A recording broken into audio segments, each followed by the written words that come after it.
पंजाब में दुकानों के लिए नए औकातकार मुकर्रर। दुकानें सुबह 9 से शाम 5 बजे तक खुली रहेंगी।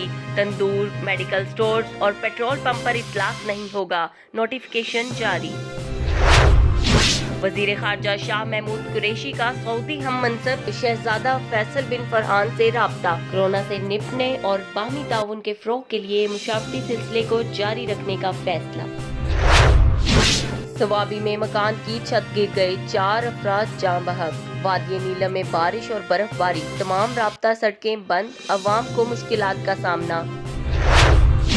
रूसी सदर से मुलाकात करने वाले डॉक्टर में कोरोना की तशखीस। 6 रोज कबल प्यूटन ने अस्पताल का दौरा किया था, डॉक्टर से हाथ मिलाया। रूसी जहाज तिबी साजो सामान लेकर अमेरिका रवाना।